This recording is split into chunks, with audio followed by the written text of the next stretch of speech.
اور 10 آدمی پھر کس نال ایک گل کرے. پنجاب کی بات کر لیں تو کھاد کی شدید قلت ہے, کسان بھی پریشان ہے, اور کھاد انتہائی مہنگے داموں مل رہی ہے, اور پہلے تو مل ہی نہیں رہی, اور اگر مل رہی ہے تو انتہائی مہنگے داموں. اور اس جانب نہ ادویات ہیں, لوگ مر رہے ہیں, کسانوں کے پاس کھاد نہیں ہے اور کسی کی توجہ نہیں ہے. اس کے علاوہ جی آپ جانتے ہیں کہ پنجاب کے صوبہ پنجاب کی اسمبلی تحلیل ہونے کے بعد آج گورنر خیبر پختونخوا نے بھی خیبر پختونخوا اسمبلی کی جو تحلیل کی سفارش تھی محمود خان کی, اس پر دستخط کر دیے ہیں. خیبر پختونخوا اسمبلی بھی تحلیل ہو چکی ہے, اور خیبر پختونخوا کے وزیر اعلیٰ کے طور پر کام کرتے رہیں گے محمود خان اس وقت تک جب تک کہ نگراں وزیر اعلیٰ جو ہیں وہ اپنے عہدے کا حلف نہیں اٹھاتے یا اپنی ذمہ داریاں نہیں سنبھالتے. پنجاب میں بھی ڈیڈ لاک ہے بتایا جا رہا ہے اس حوالے سے, نگراں وزیر اعلیٰ کے حوالے سے, اور قانونی آئینی اور رولز یہ کہتے ہیں کہ اگر وزیر اعلیٰ کے اپوزیشن اور جو بڑی جماعتیں ہیں اپوزیشن اور گورنمنٹ ان کی جانب سے دیے گئے ناموں پر اتفاق نہ ہو تو پھر ایک پارلیمانی کمیٹی بنے گی. اگر وہ بھی اتفاق نہ کر سکے تو الیکشن کمیشن آف پاکستان ہی حتمی فیصلہ کرے گا. لگتا ہے ایسا ہی ہے پنجاب کی صورتحال میں کہ حتمی فیصلہ نگراں وزیر اعلیٰ کا الیکشن کمیشن آف پاکستان کو ہی کرنا ہوگا. اس حوالے سے بھی آئندہ چند گھنٹوں میں کلیئرٹی ہو جائے گی. خیبر پختونخوا کی جو صوبائی کابینہ ہوگی اور صوبائی وزیر اعلیٰ, اس کے حوالے سے ناموں پر بھی غور ہو رہا ہے. اور ایک بڑی خبر یہ ہے کہ ہزارہ میں جو رہنے والے لوگ ہیں ان کے لیے یہ ایک خبر ہے, 100% کنفرم نہیں ہے لیکن ریلائبل سورسز یہ بتا رہے ہیں کہ کے پی کے کی نگراں حکومت میں ہزارہ خصوصاً ایبٹ آباد سے ایک نمائندگی ضرور دی جائے گی. کے پی کے کی نگراں حکومت میں ایک صوبائی وزیر ایبٹ آباد سے ضرور ہوگا. اب وہ کون ہوگا؟ ریٹائرڈ بیوروکریٹ ہوگا, ریٹائرڈ جج ہوگا, ریٹائرڈ فوجی افسر ہوگا, کوئی وکیل ہوگا, کوئی ڈاکٹر ہوگا, کون ہوگا اس کا تو ابھی تک اطلاعات نہیں, لیکن یہ اطلاعات ضرور آ رہی ہیں کہ ہزارہ اور خصوصاً ایبٹ آباد کو کے پی کے کی صوبائی جو نگراں کابینہ ہے اس میں نمائندگی ضرور دی جائے گی. آگے بڑھتے ہیں جی. خبریں تو بات کرنے کے لیے بہت سی ہیں, لیکن آج ایک خبر دیکھ کے بڑا دلی افسوس بھی ہوا, دکھ بھی ہوا, اور عجیب و غریب سی کیفیت ہوئی. پھر میں نے اپنے آپ کو سنبھالنے کی بھی کوشش کی, اور زمینی حقائق کو دیکھیں تو سچ تو یہی ہے کہ جو سامنے آیا ہے ایک مرتبہ پھر, لیکن جب لیڈر کوئی ایسی بات کرتا ہے جس سے قوم کا morale ڈاؤن ہونے کا خدشہ ہو, قوم کی ہمت یا حوصلے میں کمی آنے کا خدشہ ہو, تو وہ بڑی حیران کن اور پریشان کن بات ہوتی ہے. انتہائی افسوسناک گفتگو کی آج جناب وزیر اعظم شہباز شریف نے. وزیر اعظم شہباز شریف کے دورہ سعودی عربیہ کے بعد بھی بہت ساری ویڈیوز آئی تھیں, بہت ساری میمز بنائی گئی تھیں ان کے دورے کے حوالے سے اور ان کی گفتگو کے حوالے سے کہ میں منگنے نہ آیا پر مجبوری ہے وغیرہ وغیرہ. آپ نے دیکھا ہوگا آج جو گفتگو کی وزیر اعظم شہباز شریف نے, انہوں نے اپنے متحدہ عرب امارات کے دورے کے حوالے سے گفتگو کی, اس کی تفصیلات بتائیں, اور اتنے ڈیمورلائزنگ طریقے سے تفصیلات بتائیں کہ جس طرح ایک ہارا ہوا, تھکا ہوا اور شکست خوردہ شخص ہوتا ہے. کیا کہنا تھا وزیر اعظم شہباز شریف کا, آپ بھی دیکھ لیں, پھر اس کے بعد اس پہ بات کرتے. جی میں ابھی 2 دن پہلے یو اے سے ہو کے آیا ہوں. وہاں پر یو اے کے جو صدر ہیں میرے بھائی جناب محمد بن زائد, انہوں نے انتہائی محبت اور شفقت سے انہوں نے وہ پیش آئے. پہلے میں نے فیصلہ کیا تھا کہ مزید ان سے میں قرضہ نہیں مانگوں گا, لیکن میں نے پھر آخری وقت فیصلہ کیا اور ہمت باندھی کہ میں ان سے مزید مانگوں. تو میں نے کہا کہ جناب میرے آپ بڑے بھائی ہیں اور مجھے بڑی شرم آ رہی ہے, لیکن مجبوری ہے, ہمارے معاملات جو مالی معاملات جو ہیں آپ جانتے ہیں, آپ مجھے $1 ارب اور دے دیں. جی دیکھا آپ نے کہ وزیر اعظم شہباز شریف کیا کہہ رہے تھے. یہ پاکستان کے وزیر اعظم ہیں, ہم مانتے ہیں کہ ہم منگتے اور بھکاری ہو چکے ہیں, لیکن قوم کے لیڈر کا کیا یہ کام ہے وزیر اعظم صاحب کہ وہ قوم کے سامنے تقریر کرے براہ راست اور اپنی بدحالی اور اپنی بے بسی اور اپنی بے اختیاری کا رونا اس طریقے سے روئے کہ جی میں نے ان سے کہا میں انہیں آخے جی وہ $2 ارب دینے نو تے میں اور نہ منگدا تے پر ان مجبوری ہے کرب اور چاہ دیو تے انہیں آخیا کہ انویسٹمنٹ کرساں تے مطلب انہیں نہ ہی کی تھی. ٹھیک کیا کہے بندہ ان کے بارے میں. جناب وزیر اعظم آپ وہی ہیں نا جنہوں نے کہا تھا کہ میں اس ملک و قوم کے لیے اپنے کپڑے بیچ دوں گا. جب آپ وزیر اعظم بنے تھے آپ نے اپنے اثاثے اپنی ملیں اپنے کاروبار بیچنے کی بات نہیں کی تھی, آپ نے اپنے کپڑے بیچنے کی بات کی تھی. اور کپڑے بیچنے والا وزیر اعظم کچھ ہی مہینوں بعد کس طرح کی گفتگو کر رہا ہے اور قوم کو کیا پیغام دے رہا ہے. حقیقت یہی ہے, لیکن حقیقت قوم کے سامنے قومی سربراہ اور قومی لیڈر کسی طریقے سے کسی وہ جیسا چج آختے نا اساں دی کو بھی کسی چج نال پیش کر دے. ٹھیک ہے, اور بڑا افسوس کے ساتھ کہنا پڑتا ہے کہ آپ جیسا سینئر پولیٹیشن, اس پہ اب سوشل میڈیا پہ بہت بحث ہوگی اور بہت کچھ کہا سنا جائے گا, میڈیا پہ بھی آپ بھی دیکھیں گے میں بھی دیکھوں گا. ایک اور بہت ہی ڈی مورلائزنگ بات جو حقیقت ہے لیکن ڈی مورلائزنگ ہے, حوصلوں کو پست کرتی ہے, وہ وزیر اعظم نے یہ کی کہ میں نے انہیں بتایا کہ پاکستان ایک ایسا ملک ہے کہ جس کے ایک ہاتھ میں ایٹمی اثاثے اور دوسرے ہاتھ میں کشکول ہے. جی بالکل ایسا ہی ہے, پاکستان کے ایک ہاتھ میں ایٹمی اثاثے اور دوسرے ہاتھ میں کشکول ہے. اور یہ وہ ایٹمی اثاثے ہیں جس کے لیے پاکستان کی سیاسی قیادت نے پاکستان کی عوام کو اور پوری دنیا کو بتایا تھا کہ ہم گھاس کھا لیں گے, ہم پیٹ پہ پتھر باندھ لیں گے, لیکن ہم ایٹمی قوت ضرور بنیں گے. پاکستان کی عوام کو, پاکستانی قوم کو ایٹمی قوت ہونے کا, اسلامی ایٹمی قوت ہونے پر فخر بھی ہے, ناز بھی ہے. لیکن اس کے بعد ہم اپنی بے بسی اور بے اختیاری اس طرح بیان کریں گے, کیا کہوں اور کہاں تک کہوں, کتنا کہوں, کیا کیا کہوں. آپ خود دیکھیں گے, سنیں گے, آپ کو بھی پتہ چل جائے گا کہ کیا کیا نتائج سامنے آ رہے ہیں. عالمی کساد بازاری ہے جسے گلوبل ریسیشن کہتے ہیں, پوری دنیا میں مہنگائی ہے اور جس سے پاکستان بھی شدید متاثر ہو رہا ہے. اگلے 6 ماہ انتہائی مشکل معاشی حالات ہوں گے, مہنگائی, بے روزگاری جیسے معاملات میں بے پناہ اضافہ ہوگا. دنیا کی اکانومی سلو ہو رہی ہیں اور ایسا ہی پاکستان کے ساتھ بھی ہو رہا ہے. انفلیشن, افراط زر میں اضافہ ہو رہا ہے. پاکستان کی ایکسپورٹ اور ریمیٹنسز میں شدید کمی آ رہی ہے, ان پہ اثر پڑ رہا ہے.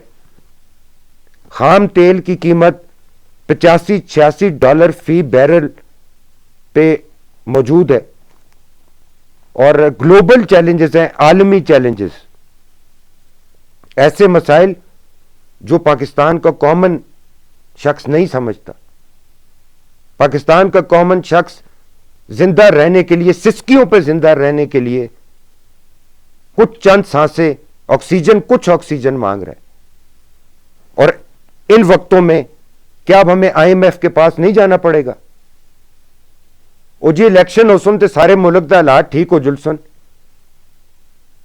الیکشن میں اگر عمران خان صاحب آتے ہیں یا بھی نواز شریف صاحب آتے ہیں یا مولانا فضل الرحمان صاحب آتے ہیں یا بلاول صاحب آتے ہیں تو کیا ہمیں IMF سے بھیک نہیں مانگنی پڑے گی؟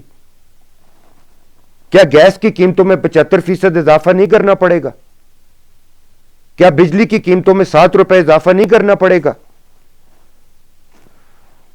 دہشت گردی کے بڑھتے ہوئے سائے کیا ہمیں نہیں دکھائی دے رہے؟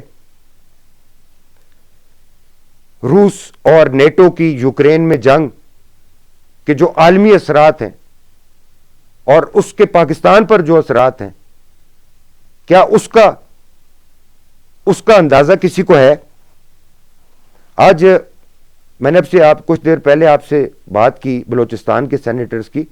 میں ایک ویڈیو دیکھ رہا تھا, سینیٹر ہیں دنیش کمار, بلوچستان سے ہی ہیں, ان کا تعلق ہے, اور باپ پارٹی بلوچستان عوامی پارٹی کے وہ سینیٹر ہیں. سینیٹر دنیش کمار نے بھی گزشتہ روز سینٹ میں تقریر کی, اور آپ کو پتہ ہے کہ ایوان بالا کے رکن نے تمام سیاسی جماعتوں کے لیڈرز کو مخاطب کر کے کیا کہا کہ جب ہم سیاستدان اس وقت سے ڈریں کہ جب ہم سیاستدان باہر جائیں گے تو لوگ ہمیں ماں بہن کی گالیاں دیں گے، ہمیں ماریں گے، ہم پہ انڈے اور ٹماٹر پھینکیں گے. یہ کہا بلوچستان سے تعلق رکھنے والے ایک سینیٹر نے. اور اب 2 مہینے بعد رمضان المبارک کی آمد ہے. رمضان المبارک میں آپ اور ہم ایسے ہی مسلمان ہیں، گناہگار اور خطا کار، کہ جو رمضان جیسے مہینے میں بھی 20 سے 30% چیزوں کی قیمتیں بڑھا دیتے ہیں. اور جب عالمی کساد بازاری اور دنیا کی سطح پر مہنگائی ہے تو اس دفعہ رمضان المبارک میں کیا ہوگا؟ صرف ایک بات سے اندازہ لگا لیں کہ صوبہ سندھ میں حالیہ سیلاب سے کھجوروں کی فصل مکمل طور پر تباہ ہو گئی تھی. اس مرتبہ رمضان المبارک میں کھجوروں کے کیا نرخ ہوں گے؟ اب کرنے کو تو بہت سی باتیں ہیں، بہت کچھ کہا جا سکتا ہے، اور اس ساری صورتحال میں جب اسٹیبلشمنٹ فوج کی پرسرار خاموشی آپ اور میں دیکھتے ہیں تو بہت سے لوگوں کو ایسا لگتا ہے کہ یہ کسی بڑے طوفان کا پیش خیمہ ہے. کیا ملک کو ڈیفالٹ ہونے دیا جائے گا؟